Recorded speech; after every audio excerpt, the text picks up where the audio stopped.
Hello dear students, this is Mrinal ma'am from MD Desire classes and this is one of the important session on global strategic management.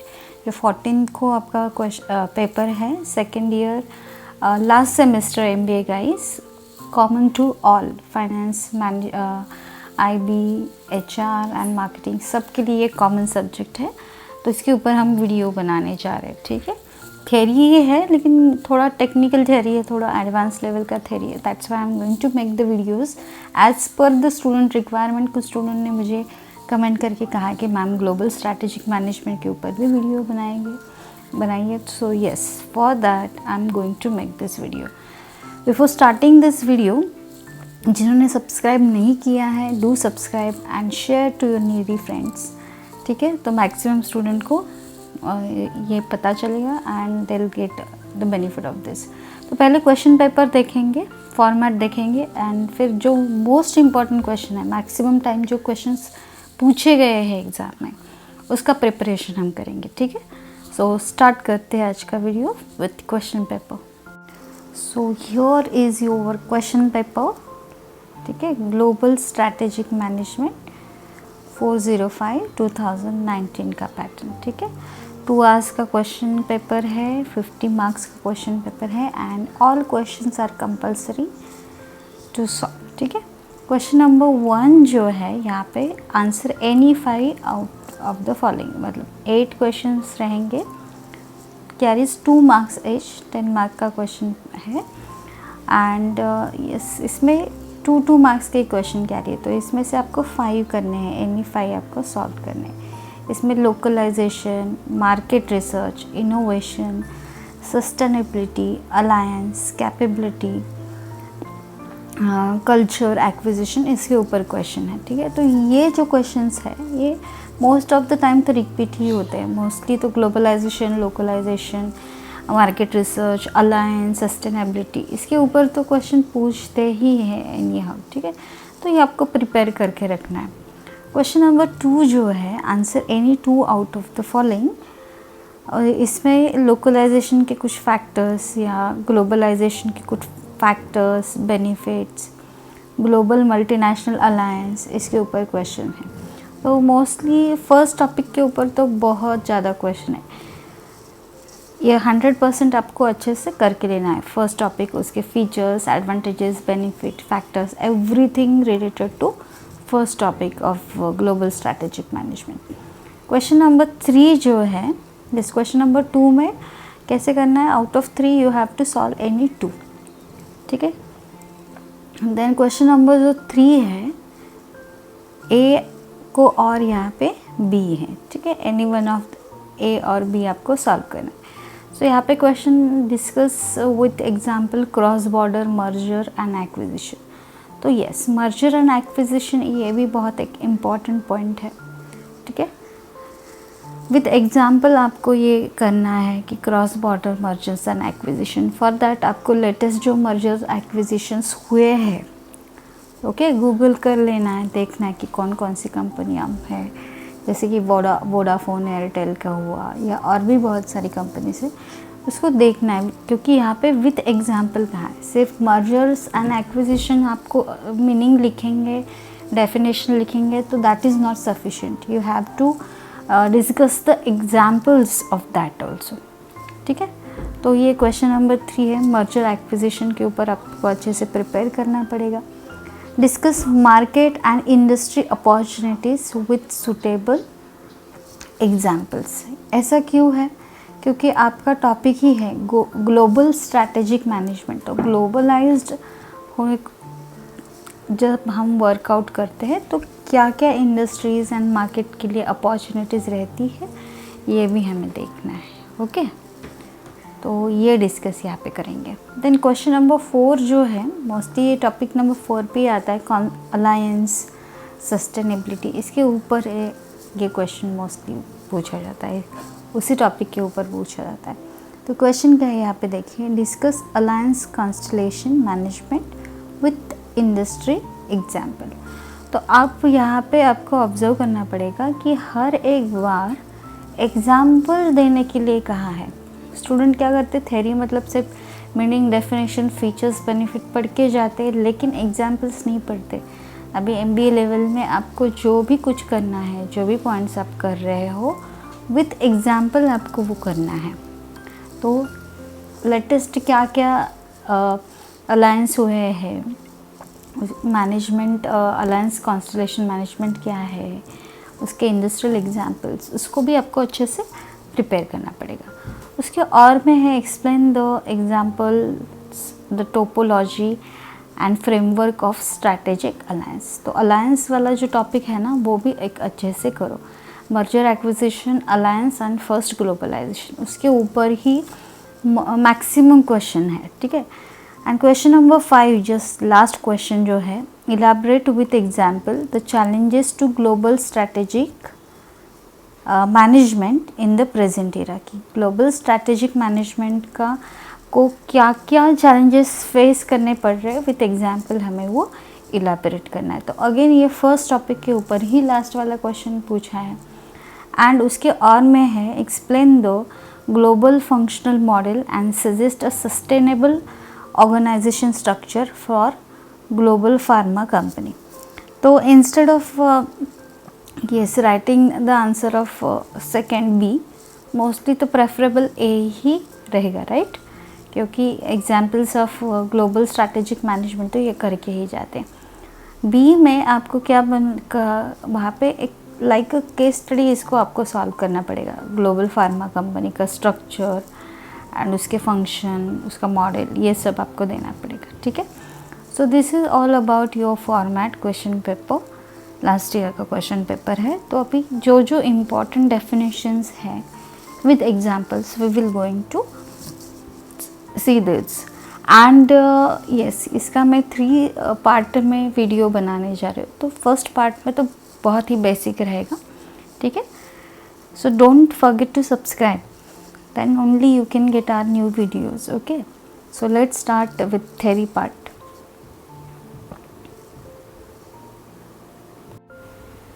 So now let's start with the question number first जो होता है, जहाँ पे 2 marks के question आते हैं, ठीक है। तो जो बेसिक डेफिनेशंस हैं अभी हम वो देखते हैं, ठीक है। तो फर्स्ट देखेंगे डिफाइन ग्लोबलाइजेशन, फर्स्ट टॉपिक में से है। तो ग्लोबलाइजेशन क्या होता है, तो हम कहेंगे अलग अलग डेफिनेशंस है, आपको जो इजी लगे आप वो कर सकते हैं, लेकिन मस्ट प्रिपेयर फॉर ग्लोबलाइजेशन, ठीक है।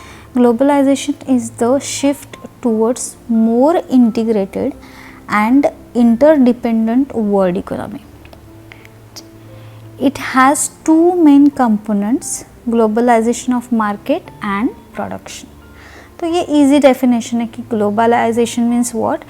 Shift towards integrated and interdependent world economy, जिसमें country to country, other country, travelling, business and everything include होता है ग्लोबलाइजेशन में, ठीक है। तो अभी world is a global market ऐसे ही कहते हैं, बिकॉज नाउ कोई भी बिजनेस है, कहाँ पे भी जाके बिजनेस स्टार्ट कर सकता है, रन कर सकता है, कोई लिमिटेशंस नहीं है, ठीक है। सो ये सिंपल डेफिनेशन है, बुक में और भी बहुत सारे डेफिनेशंस हैं, जो आपको इजी लगती है वो आप कर सकते हैं, ठीक है। दूसरा क्वेश्चन देखिए, list down the advantages of globalisation. Importance या बेनिफिट्स भी पूछ सकते हैं, list down the advantages of globalisation. So first advantage क्या हो सकता है कि इंक्रीज्ड इकोनॉमिक ग्रोथ। ग्लोबलाइजेशन ये इसका मेन जो स्ट्रक्चर ही है ग्लोबलाइजेशन का, वो इकोनॉमिक ग्रोथ को कैरी आउट करता है, तो इंक्रीज्ड इकोनॉमिक ग्रोथ ऐसे हम कहेंगे। सेकंड है गुड्स एंड सर्विसेज का भी इंक्रीज होता है सेल्स, ठीक है। नेक्स्ट थर्ड कहेंगे टेक्नोलॉजिकल एडवांसमेंट भी होता है। World economy and world technology, जो पावरफुल टेक्नोलॉजीज़ हैं पूरे वर्ल्ड में, वो शिफ्ट हो रही है, ट्रांसफ़र हो रही है, शेयर हो रही है। और यस, एप्पल के फ़ोन अभी दुनिया भर में सभी यूज़ कर रहे हैं। जो टेस्ला की टेक्नोलॉजी है, या just due to globalisation market open है, ग्लोबल मार्केट। तो यस, टेक्नोलॉजिकल एडवांसमेंट भी हुआ है, कल्चरल एक्सचेंज हुआ है। नाउ वी आर, मतलब हमारा कल्चर बाकी के कंट्रीज़ अडॉप्ट कर रहे हैं और बाकी के कंट्रीज़ का कल्चर हम अडॉप्ट कर रहे हैं। तो कल्चरल एक्सचेंज भी हो रहा है ग्लोबलाइजेशन से। बहुत सारी इन्वेस्टमेंट अपॉर्चुनिटीज़ हमारे कंट्री को भी मिल रही है, बाहर के कंट्रीज़ को भी मिल रही है। बहुत सारी कंपनियां हमारे यहाँ भी आ रही हैं।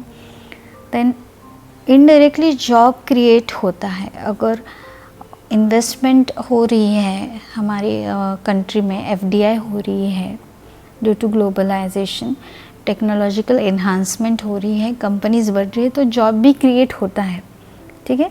And ultimately improve standard of living होता है, ठीक है। So these are the some advantages of globalisation.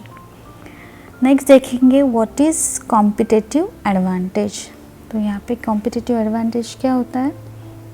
Yes, competitive advantage can be defined as the superiority that is enjoyed by a firm over its competitor in an industry।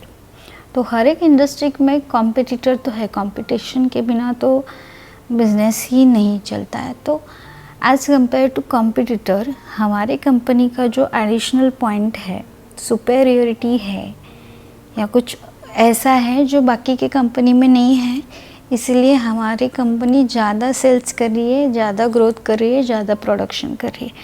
वो जो advantage है, वो जो superiority है, that is competitive advantage. Competitive advantage मतलब as compare to competitor कुछ advantages हमारे ज़्यादा है, ठीक है।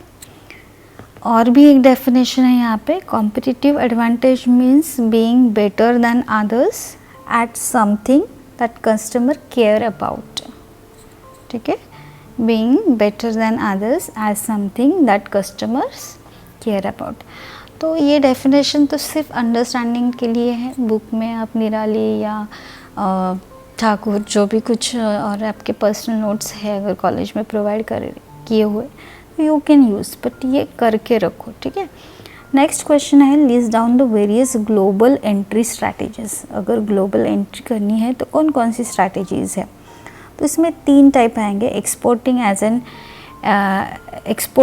एन एंट्री स्ट्रैटेजी, कि एक्सपोर्ट करते हैं, उसमें indirect exporting and direct exporting आएगा। या तो आप क्या कर सकते हो, manufacturing strategies without FDI, foreign direct investment, उसमें फिर लाइसेंसिंग दे दो, फ्रेंचाइजी ले लो या कॉन्ट्रैक्ट मैन्युफैक्चरिंग कर लो, टर्न की operations, management contracts, piggy banking, ये सब है मैन्युफैक्चरिंग की स्ट्रैटेजीज फॉर विदाउट एफडीआईज। एंड और एक फॉरेन एंट्री करना है, फॉरेन या ग्लोबलाइज एंट्री करना है, तो manufacturing strategy with direct foreign direct investment, ये भी है, ठीक है। तो यहाँ पे उसमें क्या क्या आता है, जॉइंट वेंचर आता है, स्ट्रैटेजिक अलायंस आता है। स्ट्रैटेजिक अलायंस तो बहुत ही इम्पोर्टेंट है, मर्जर एक्विजिशन या होली ओन सब्सिडियरी कंपनी में आता है, असेंबली ऑपरेशंस हम कर सकते हैं या greenfield investment. These are the all points entry strategies. अगर आपको ग्लोबल एंट्री लेनी है तो आप कहेंगे कि हमें बिज़नेस करना है, ग्लोबलाइज बिज़नेस करना है या ग्लोबल मार्केट में एंट्रीज़ लेनी है, तो ये नॉलेज आपको होना चाहिए कि कौन कौन से वेज़ है जहाँ पे हम थ्रू दैट हम एंट्री ले सकते हैं, ठीक है। तो ये हुआ फर्स्ट। नेक्स्ट अभी देखना है व्हाट इज़ मर्जर। यहाँ पे देखेंगे what is merger. So merger means when 2 or more companies decide to combine and become one big company, ठीक है।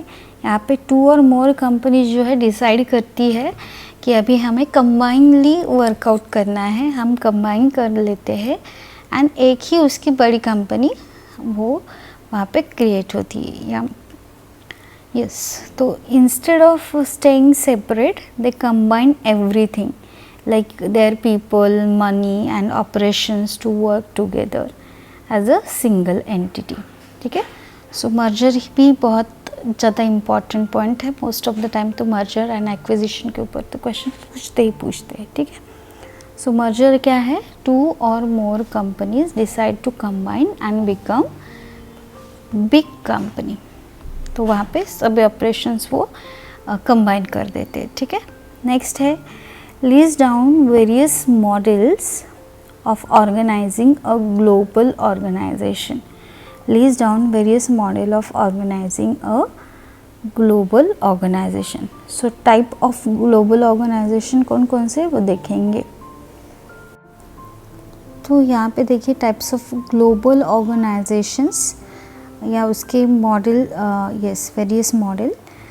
तो इंटरनेशनल डिवीजन स्ट्रक्चर है, फंक्शनल डिवीजन स्ट्रक्चर है, प्रोडक्ट डिवीजन स्ट्रक्चर है, जियोग्राफिक यानी कि एरिया वाइज डिवीजन स्ट्रक्चर है, matrix division structure है एंड मिक्स्ड स्ट्रक्चर है. So these are the list of various model of organizing a global organization. तो इसको डिटेल में आगे पढ़ेंगे. अभी हम क्या कर रहे हैं, जो 2 मार्क्स के क्वेश्चन हैं उसमें क्या क्या आंसर्स लिख सकते हैं वो देख रहे हैं. ठीक है, तो इसका आंसर इतना ही होगा. अभी बहुत डिटेल में हम जो डिटेल क्वेश्चंस हैं 10 मार्क्स के क्वेश्चंस हैं वहाँ पे देखेंगे. ठीक है, नेक्स्ट क्वेश्चन है what is piggy banking. Okay, what is piggy banking या पिगी बैक मार्केटिंग ऐसे भी बोलते हैं यहाँ पे. तो ये क्या होता है देखिए, piggybacking is a marketing strategy. Piggybacking क्या है? ये मार्केटिंग स्ट्रैटेजी है where 2 firms collaborate and represent each other's complementary products in a competitive market rather than competing with each other. बहुत ही अच्छी स्ट्रैटेजी है ये. फ़िलहाल तो ऐसे ही चलता है कि 2 कंपनियां जो है ऑलमोस्ट सेम प्रोडक्ट अगर बना रही है तो दोनों क्या कर रही है, कोलैबोरेट करती है एंड दोनों में जो अच्छे है मतलब कॉम्प्लीमेंट्री प्रोडक्ट है, इंस्टेड ऑफ डूइंग कंपटीशन, जिनके जो अच्छे कॉम्प्लीमेंट्री प्रोडक्ट है उसके वो मार्केटिंग करते हैं. ठीक है, so this is kind of benefit कि चलो अच्छा है कि दोनों के लिए विन विन सिचुएशन है.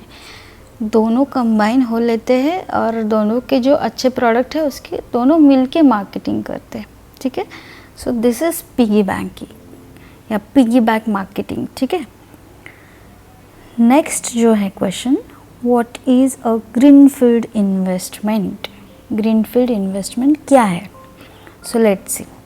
The word greenfield denotes buildings built on the field that are actually green. Greenfield का मतलब क्या है? What it denotes? Buildings built on the field that are actually green. Here the word green is used as a synonyms of the word new. Green मतलब new, which refers to the construction of new projects. यहाँ पे new building नहीं है, new projects है by the company. Okay, which refers to construction of new project by the company. Thus, when a company's operation is established in a foreign country, then it is known as greenfield investment. क्या है ये कि अगर company की जो operation है established in a foreign country, मतलब new market में, न्यू कंट्री में न्यू प्रोजेक्ट अगर वो कर रहे हैं तो उनकी जो इन्वेस्टमेंट की हुई है उसे हम कहेंगे ग्रीनफील्ड इन्वेस्टमेंट. ये एक मार्केटिंग स्ट्रैटेजी. आपको ग्लोबल मार्केट में अगर एंटर होना है तो you can do this also, greenfield investment. ठीक है, सो यहाँ पे आप इतना लिख सकते हैं कि greenfield denotes building built on field that are actually green. Here green मतलब न्यू है वर्ड एंड न्यू मतलब new construction of project, construction of new project. तो यहाँ पे कंपनी अपने न्यू ऑपरेशन स्टार्ट कर रही है फॉरेन कंट्री में, सो इसे हम कहेंगे ग्रीनफील्ड इन्वेस्टमेंट. ओके, नेक्स्ट देखेंगे which of the following factor are key drivers of globalization. तो ग्लोबलाइजेशन के कौन कौन से फैक्टर्स हैं जो की ड्राइवर्स हैं कि उसमें वो लेके चलते हैं ग्लोबलाइजेशन को, ऐसे कौन से फैक्टर हैं? तो उसमें आता है market, cost, competition and government policy. ये 4 फैक्टर जो है इसके ऊपर ही पूरा ग्लोबलाइजेशन ड्राइव होता है। Market, cost, competition and government policy, ये 4 की फैक्टर्स याद रखो, ठीक है। नेक्स्ट है political risk, economic risk, competitive risk and operational risk all together can be term as. तो ये सब जो रिस्क है अलग अलग, political, economic risk, competitive risk and operational risk, इसे टुगेदर क्या कहेंगे? तो इसे हम कहेंगे बिजनेस पार्क, ठीक है, बिजनेस पार्क, ठीक। नेक्स्ट है the disadvantages of direct exporting include the often high cost of transportation and tariff placed on some incoming goods as well as less control over the marketing and distribution of product।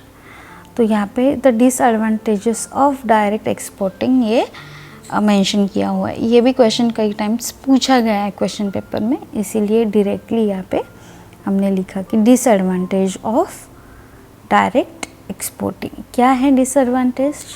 कि high cost है transportation की, फिर tariffs भी बहुत सारे लगते हैं incoming goods पे, फिर लेस कंट्रोल रहता है over the marketing and distribution of product, इसीलिए डायरेक्ट एक्सपोर्टिंग करना मतलब थोड़ा मुश्किल हो जाता है। So these are the disadvantages, ठीक है। तो यहाँ पे शॉर्टकट में या फिल इन द ब्लैंक्स में आपको ये आ जाएंगे क्वेश्चन नंबर 12 एंड 13, ठीक है।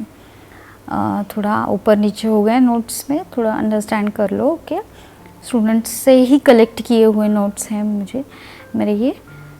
आई am just going to explain this. The firm which uses a global strategy to offer standardized product across the country markets with competitive strategy being dedicated by the home office, ठीक है। ये actually ये भी fill in the blanks के लिए है question number 13। तो यहाँ पे कौन सी, the firm which uses global strategy, जो ग्लोबल स्ट्रैटेजीज यूज़ करते हैं ना to offer standardise product across the country market with competitive strategy being dedicated by the home office, ये याद रखो, ये फिल इन द ब्लैंक के लिए। Then what is an acquisition? Merger तो हमने देखा कि मर्जर कॉम्बिनेशन है, ठीक है, 1 और 2 कंपनी का। एक्विजिशन क्या है? लेट्स सी एक्विजिशन क्या होता है। तो एक्विजिशन जो है is a growth strategy in which the company purchases और takes over the another business. Merge नहीं कर रही है, 2 कंपनी मिलके नहीं चल रही है यहाँ पे। एक कंपनी दूसरी कंपनी को परचेस कर रही है, टेक ओवर कर रही है, दैट इज़ एक्विजिशन। एक्विजिशन मतलब एक्वायर करना, ले लेना, ठीक है। So in this manner the company can be enter in new markets और न्यू प्रोडक्ट और get access to new distribution channel, कुछ भी हो सकता है, ठीक है।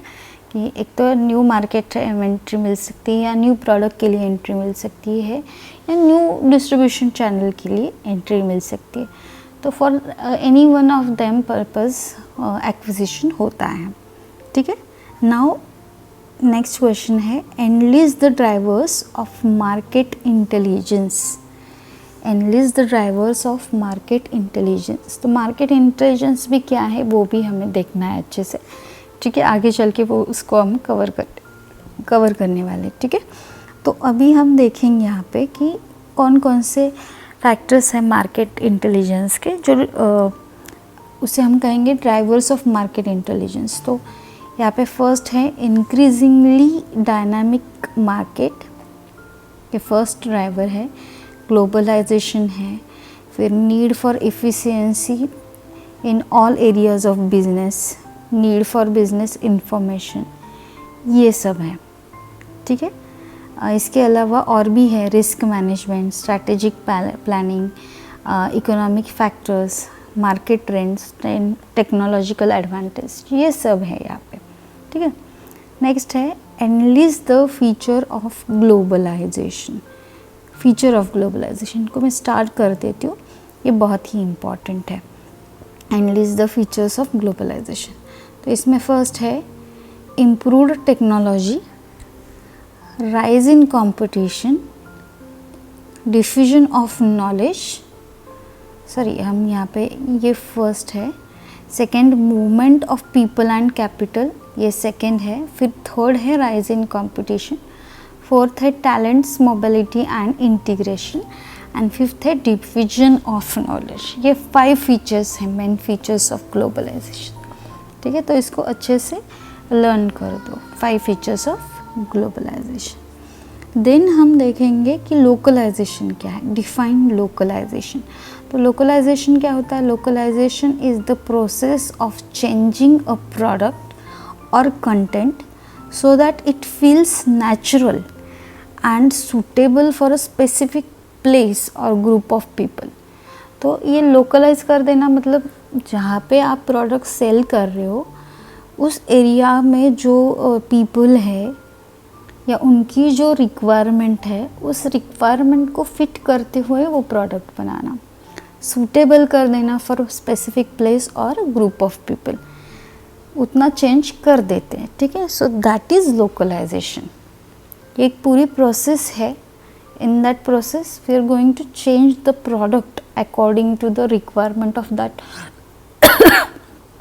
Local area people, okay, specific group of people, place accordingly. So localization ये है। Then what is market research? Market research क्या होता है?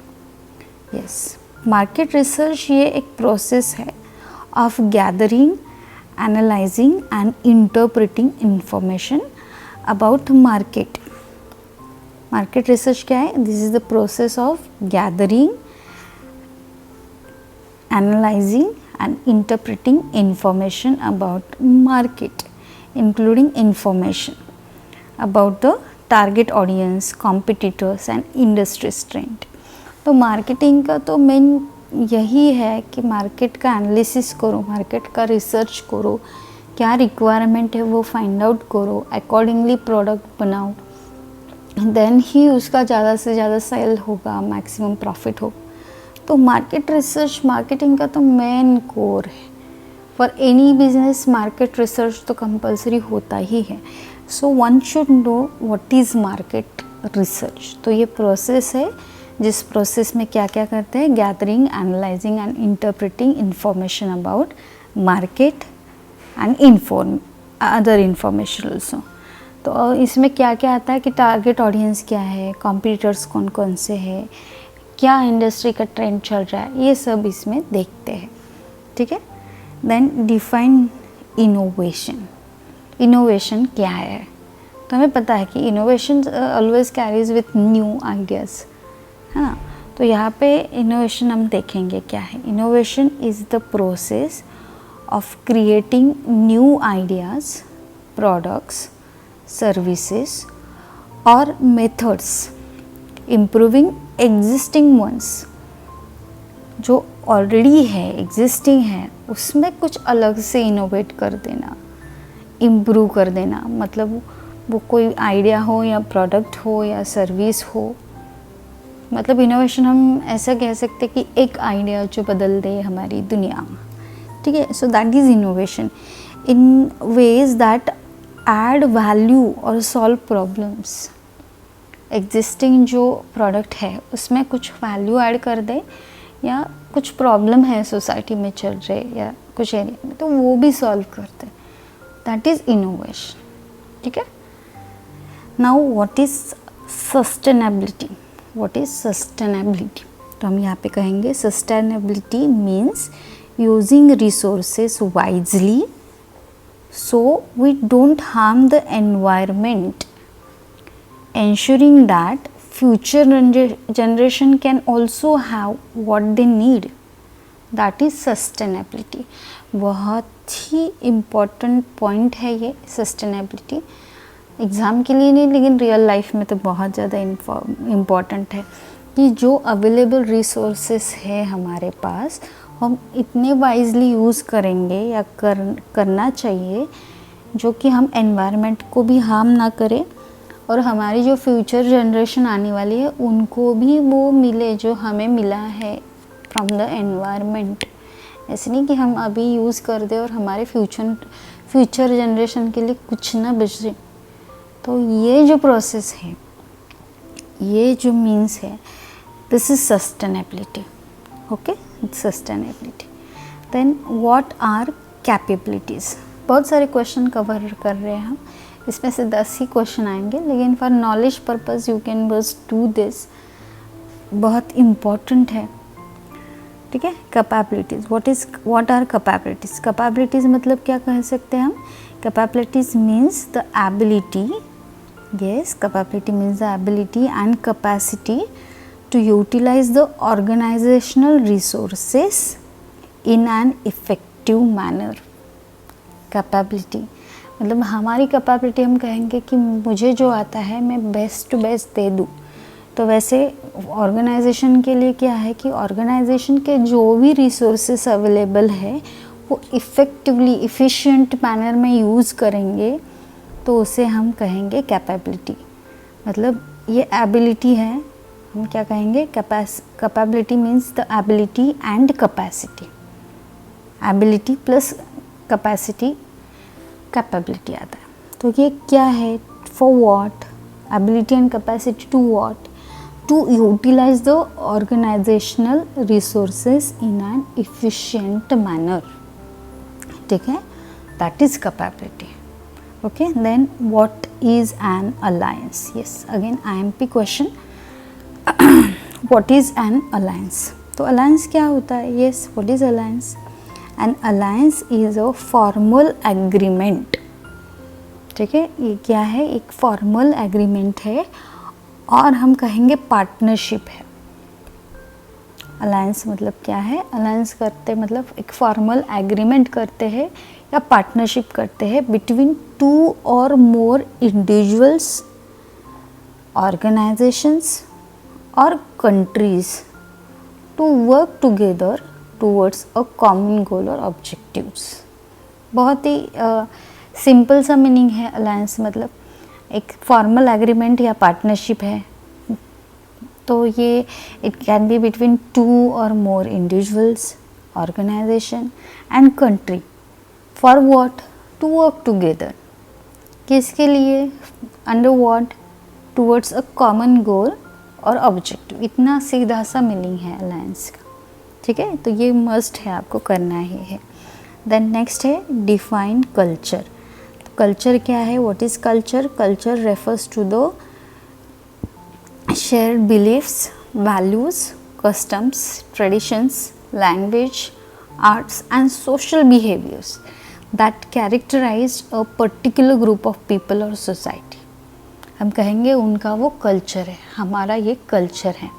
मतलब क्या है कि हमारे कुछ शेयर्ड बिलीफ है, कुछ वैल्यूज़ हैं, हमारे कुछ कस्टम्स है, ट्रेडिशंस है, लैंग्वेजेस है, आर्ट्स एंड सोशल बिहेवियर्स है जो हमें रिप्रेजेंट करते। तो ये हमारा कल्चर हुआ। ऐसे हर एक कंट्री का कल्चर होता है। So this is all about the culture. ठीक है, देन नेक्स्ट है स्ट्रैटेजी। Define strategy. तो क्या कहेंगे, what is strategy? A strategy is like a road map. हम क्या कहेंगे, स्ट्रैटेजी क्या है, road map. For what, for reaching a goal. हमने जो गोल डिसाइड किया है वहाँ तक जाने के लिए जो रोड मैप है ना, उसे हम कहेंगे स्ट्रैटेजी। बहुत सिंपल मीनिंग है। Okay, it's a plan that helps you figure out what step to take and how to use your resources wisely to get where you want to go. ठीक है, ये क्या है, ऐसा प्लान है जो आपको फिगर आउट कर देगा। क्या फिगर आउट कर देगा कि आपका जो स्पेसिफिक गोल है वहाँ तक आप कैसे पहुँचे, कौन से स्टेप्स ले ले, एंड आपके पास जो रिसोर्सेस है वो कैसे वाइजली यूज़ करे, so you can reach to the goal whatever you decided. Okay, so that is strategy. तो सिंपल वे में हम कह सकते हैं कि स्ट्रैटेजी एक रोड मैप है जो हमें हमारे गोल तक पहुंच सकता है, which helps to reach to our goal. ठीक है, नेक्स्ट देखिए ना, what are the resources. Resources क्या है? ठीक है, देखेंगे resources are that help us get things done और अचीव आवर गोल्स। ऐसी चीज़ें, ऐसी थिंग्स जो हमें हेल्प करती है हमारे गोल तक पहुंचने के लिए। So they can be, that can be money, tools, knowledge, skills और even people who can help us. ये सब रिसोर्सेस है। ठीक है, जो जो थिंग्स है जो हमें हेल्प करती है हमारी गोल तक पहुंचने के लिए, दोज ऑल आर रिसोर्सेस। ठीक है, उसमें money, tools, knowledge, skill and people, ये सब आता है। ठीक है, नेक्स्ट है, नेक्स्ट क्वेश्चन देखेंगे, what is a cooperative strategy in which firms combine some of their resources and capabilities to create a competitive advantage. What is a corporate strategy in which firm combines some of their resources and capabilities to create a competitive advantage? इसे हम कहते हैं strategic alliance. So strategic alliance ऐसी cooperative strategy है जो हम use करते हैं, which firm combine some their resources and capabilities to create competitive advantage। इसको मैं स्टार कर देती हूँ। ठीक है, नेक्स्ट देखिए, in which organization design both functions and geography are given equal power and responsibility। तो ऐसी सिर्फ हाइब्रिड स्ट्रक्चर मॉडल में ही है जहाँ पे function and geography equal power and responsibility के साथ डिज़ाइन होती है। ठीक है, का क्वेश्चन है, what refers to the use of business practices to manage the triple bottom line, traditional profit और loss and company social responsibility and its environmental responsibility. ऐसे कौन सा है that use of business practices? तो that is sustainability. Okay, that is sustainability। So this is all about 2 marks के questions, इसको आपको करना है। और भी सारे क्वेश्चन हैं, ये क्वेश्चन पेपर में ऑलरेडी पूछे हुए लास्ट ईयर के क्वेश्चंस हैं जिसको हमने यहाँ पे रिवाइज किया है।